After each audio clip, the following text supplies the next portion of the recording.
The gymnasium echoed with laughter, not the kind that warms your heart, but the cruel kind that chills your bones. Everyone turned toward the center of the basketball court, where Harper Blake, the new girl in cheerleader transfer, stood surrounded by 3 senior boys. They were supposed to be the popular ones, jocks with swagger and ego, but right now, their so-called charm twisted into mockery. "She thinks she's tough because she can do a cartwheel," sneered Brock, the tallest of the 3, flipping Harper's water bottle to the floor. "Why don't you leave the tough stuff to the guys, sweetheart?" Harper didn't flinch. Her bright blonde ponytail bounced as she bent to pick up the bottle, her hands steady, her voice calm. "You really think flipping through the air is the hardest thing I can do?" The gym felt quiet. No one knew much about Harper. She'd transferred mid-semester, something about her dad's job relocating again. She was pretty, polite, and way too composed for a 17-year-old in a new school. But today, they saw something else in her eyes. Not fear, not even anger. Just control, like a spark waiting to ignite.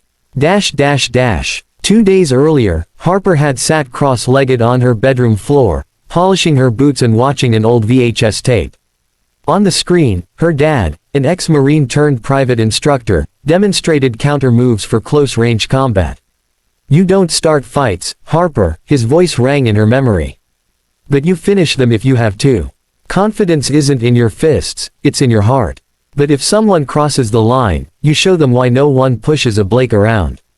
She hadn't told anyone at the new school about her background. Not about her dad's years overseas. Not about the countless hours spent training with him in their backyard. Not about the medals hidden in boxes at the back of her closet. She just wanted to be normal. A cheerleader, a friend, a girl who could belong. But normal wasn't what the world had in mind. Back in the gym, the boys weren't done. They circled her like wolves. "Show us some of your little cheers," another one mocked. "Give us a go team. And maybe we'll let you walk away." The silence from the bleachers turned heavy. No teachers, no coach, just students holding their breath, phones out, recording. Harper looked up. Her eyes scanned the crowd, faces she barely knew. But what she did know was this: if she stayed silent, they'd keep doing it. To her, to others. Every smug laugh fueled her resolve. She took a step forward. "You want a show?" she asked softly. They chuckled, until she moved. In a blur, Harper pivoted. Her elbow struck Brock's chest, knocking the wind out of him. Before he could double over, she swept his legs and sent him crashing to the floor. The second boy lunged at her, but she sidestepped with perfect footwork, grabbed his wrist, and flipped him using his momentum. The third froze, hands up, but she didn't attack.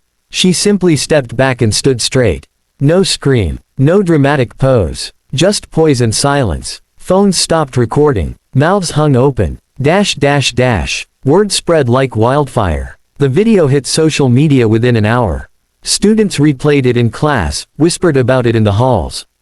But Harper didn't bask in it. In fact, she avoided eye contact all day. That night, her dad called from a field base.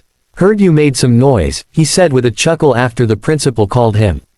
Harper exhaled. "I didn't want to. I really didn't." "I know," he said gently. "But sometimes life doesn't give you choices. Sometimes, standing up for yourself means standing up for everyone watching, too." The next week, something changed. The jocks didn't get suspended, they apologized, in person. Not just because they were forced, but because they finally saw Harper as someone more than a target. Other girls, especially freshmen, approached her in the halls with gratitude. One even said, "You made me feel like I could be strong, too." And Harper smiled. Not because she was a hero. Not because she fought. But because she stood up, without losing her soul in the process. In the end, Harper taught the school a lesson they never expected to learn from a cheerleader. Strength doesn't always shout. Sometimes, it speaks softly. Through courage. Through composure. Through the quiet power of someone who knows exactly who she is, and refuses to let anyone define her differently.